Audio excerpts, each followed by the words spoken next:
বাংলাদেশের ফুটবল প্রেমীদের দীর্ঘ প্রতীক্ষার অবসান হয়েছে।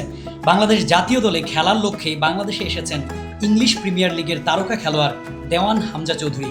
সোমবার ইংল্যান্ড থেকে সরাসরি সিলেট ওসমানী আন্তর্জাতিক বিমানবন্দরে পা রেখেছেন হামজা। এখন থেকে খেলবেন বাংলাদেশ জাতীয় ফুটবল দলের পক্ষে। হামজাকে এক নজর দেখতে সকাল 9টার পর থেকেই বিমানবন্দরে ভিআইপি গেটের সামনে ভিড় জমাতে থাকেন ফুটবল প্রেমীরা। সময় বাড়ার সঙ্গে সঙ্গে সমর্থকদের সংখ্যাও বাড়তে থাকে। কেউ ব্যানার নিয়ে দাঁড়িয়েছেন, কেউ আবার খালি হাতে শুধু এক নজর দেখার জন্য। হামজা চৌধুরী বাংলাদেশের হয়ে খেলবেন, এজন্য গণমাধ্যম কর্মীরাও বিমানবন্দরে ভিড় জমিয়েছেন।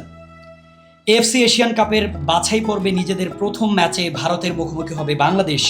আগামী 25 মার্চ সেই ম্যাচ দিয়েই জাতীয় দলে অভিষেক হবে ইংলিশ প্রিমিয়ার লিগে খেলা বাংলাদেশি ফুটবলার হামজা চৌধুরীর। গুরুত্বপূর্ণ এই ম্যাচে ভারতকে হারানো সম্ভব বলে জানিয়েছেন তিনি। বিমানবন্দরে নেমে খুব অল্প সময়ের জন্য সাংবাদিকদের সঙ্গে কথা বলেছেন তিনি। জানিয়েছেন দেশে ফিরে অত্যন্ত আনন্দিত তিনি। বাংলাদেশের কোচ হাবিয়ার কাবরেরার সঙ্গে ইতিমধ্যে কথা হয়েছে হামজা চৌধুরীর। মঙ্গলবার বাংলাদেশ দলের ক্যাম্পে যোগ দেবেন তিনি।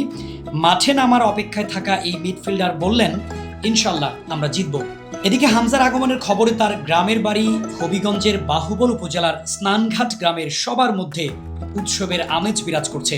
পুরো স্নানঘাট সেজেছে নানা রূপে, তোরণ, ফেস্টুন ও ব্যানার পোস্টারে ছেয়ে গেছে পুরো গ্রাম।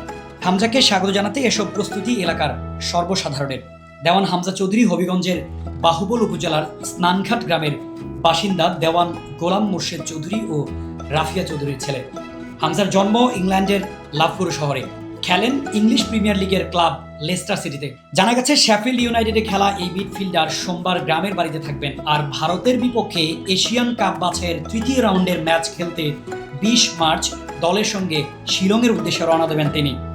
আর 25 মার্চ ভারতের বিপক্ষে অভিষেক হবে এই মিডফিল্ডারের।